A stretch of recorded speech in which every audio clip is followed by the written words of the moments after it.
Welcome to ஆறுகலை சமையல். ஆறுகலை சமையல் இன்றைக்கி என்ன பார்க்க போகிறோன்னா, வீட்டுக்கு மிக மிக பயனுள்ள வீட்டு குறிப்பு தான் பார்க்க போகிறோம். வாங்க பார்க்கலாம். ஆப்பிள் பழம் வாங்கி ஆப்பிள் பழத்துக்குள்ளே கட் பண்ணி நம்ம எடுக்கையில் அதில் விதையெல்லாம் இருக்கும். அதெல்லாம் க்ளீன் பண்ணுறதுக்கு இந்த மாதிரி தோல் சீவுறதை வச்சு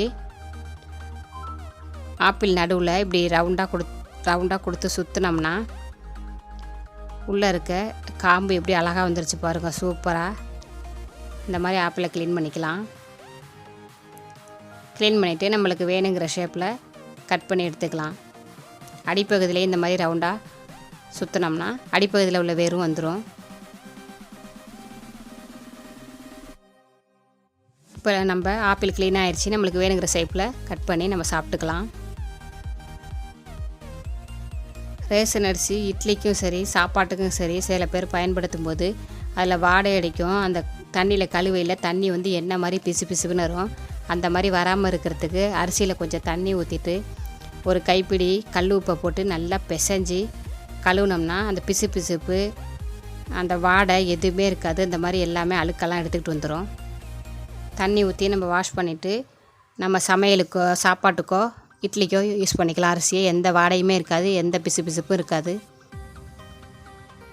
எவ்வளோ பளிச்சுன்னு இருக்குது பாருங்கள். உப்பு போட்டு கழுவுனா இதையும் ட்ரை பண்ணி பாருங்கள்.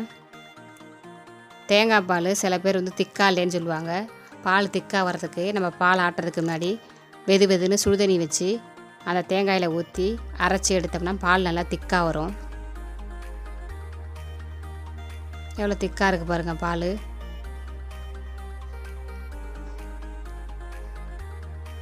இதையும் ட்ரை பண்ணி பாருங்கள்.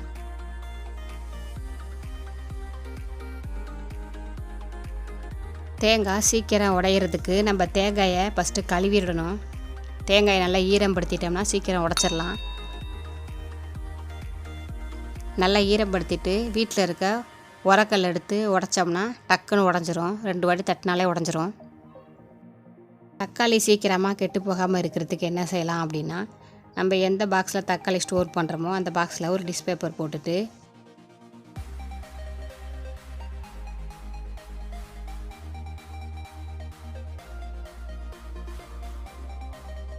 தக்காளி எடுத்து இந்த பகுதியை வந்து அடியிலையும் அடிப்பகுதியை மேலேயும் வைக்கணும் தக்காளியை. அப்போ தான் சீக்கிரம் கெட்டு போகாது. காயாக இருக்கிற தக்காளியை அடியில் வச்சுருங்க, பழமாக இருக்கிற தக்காளியை மேலே வச்சுருங்க. நம்ம பழத்தை ஃபஸ்ட்டு யூஸ் பண்ணிக்கிட்டு அப்புறமா காயை எடுத்து யூஸ் பண்ணிக்கலாம். தக்காளி அந்த மாதிரி பார்த்து இப்படி குப்பரை வைங்க, சீக்கிரம் கெட்டு போகாது, அழுகியும் போகாது. இதையும் ட்ரை பண்ணி பாருங்கள். எல்லார் வீட்லேயும் தென்னந்தொடப்பம் வச்சுருப்பாங்க. அது குச்சி வந்து கையில் குத்தும், பின்னுமாக இருக்கும் குச்சி குட்டை நெட்டையுமா, அதனால் கையில் குத்தும். அந்த மாதிரி குத்தாமல் இருக்கிறதுக்கு பெரியவங்க ஷாக்ஸ் ஆகுது, சின்ன பிள்ளைங்க ஷாக்ஸ் ஆகுது. நம்ம வீட்டில் யூஸ் பண்ணாமல் வச்சுருக்கிறத எடுத்து இந்த மாதிரி அடிப்பகுதியில் நம்ம காலுக்கு போடுற மாதிரி அதை போட்டு விட்ருங்க. அந்த தொடப்பத்துக்கு இந்த மாதிரி போட்டுட்டு நம்ம கூட்டுறதுனால கையில் குச்சியெல்லாம் குத்தாது, நல்லா நீட்டாகவும் இருக்கும் பார்க்குறதுக்கும். இந்த மாதிரி போட்டுட்டு நம்ம ஹேர் பேண்டோ ஒரு லப்பர் பேண்டோ எடுத்து அதில் மாட்டி விட்டுறலாம். மாட்டி விட்டுட்டா கலண்டு வராது.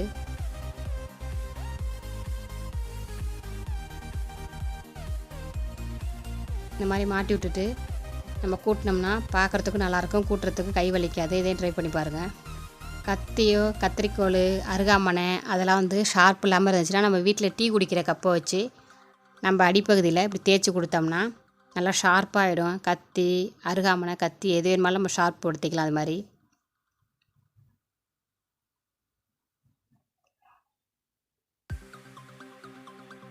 நல்லா பளபளன்னு ஆகிடும். நல்லா நம்ம கட் பண்ணுறதுக்கு நல்லா ஈஸியாக இருக்கும்.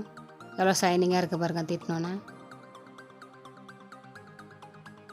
காப்பித்தூள் பாட்டில்லையோ டப்பாலையோ நம்ம போட்டு வைப்போம். அது கட்டிப்படாமல் இருக்கணும்னா அதில் ஒரு 4-5 சாப்பாட்டு அரிசியை போட்டு மூடி வச்சிட்டோம்னா கட்டியும் படாது, அடியாகிற வரைக்கும் வீணாகவும் போகாது, காற்று படாது, எதுவுமே ஆகாது.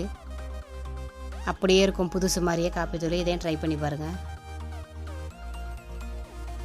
மிளகா நம்ம வெறுமனே வறுத்தோம்னா நொடி ஏறும். அந்த மாதிரி நொடி ஏறாமல் இருக்கிறதுக்கு ஒரு 4-5 கல் உப்பை போட்டு வறுத்தோம்னா நொடி ஏறாது. நம்ம மிளகாயை மட்டும் எடுத்து யூஸ் பண்ணிக்கிட்டு கல் உப்பை வேணாம்னா போட்டுடலாம். சிக்கனு மீன் அந்த மாதிரி வாங்கி நம்ம அலசுறதுக்கு முன்னாடி கையில் தேங்காய் எண்ணெயை தடவிக்கிட்டு அதை க்ளீன் பண்ணோம்னா கையில் சுத்தமாக வாடை இருக்காது. இந்த மாதிரி எண்ணெயை தடவிடுங்க கை ஃபுல்லாக.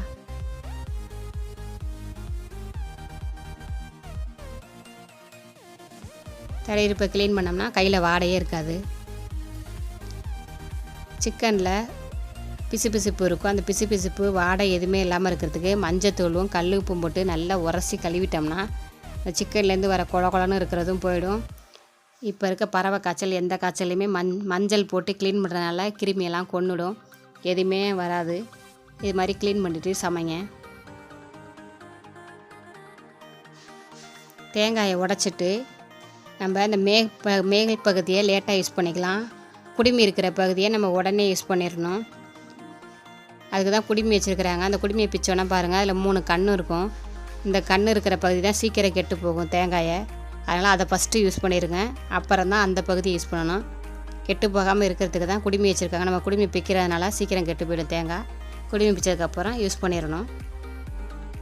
சிக்கனு மீன் அதெல்லாம் வாங்கி நம்ம அலசிட்டு கையில் வாடை அடிக்கும்.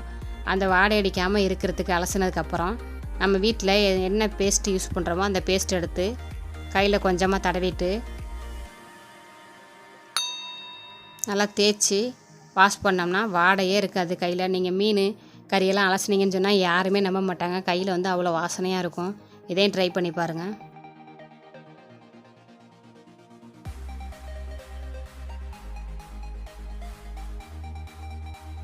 இந்த எல்லா குறிப்பும் உங்களுக்கு பயனுள்ளதாக இருக்குதுன்னு நினைக்கிறேன். கண்டிப்பாக அதெல்லாம் ட்ரை பண்ணி பாருங்கள். வீடியோ பார்த்ததுக்கு தேங்க்யூ. இந்த வீடியோ உங்களுக்கு பிடிச்சிருந்துச்சுன்னா லைக் பண்ணுங்கள், ஷேர் பண்ணுங்கள், சப்ஸ்கிரைப் பண்ணுங்கள். கூடவே அந்த பெல் பட்டனை அமுக்கிக்கோங்க.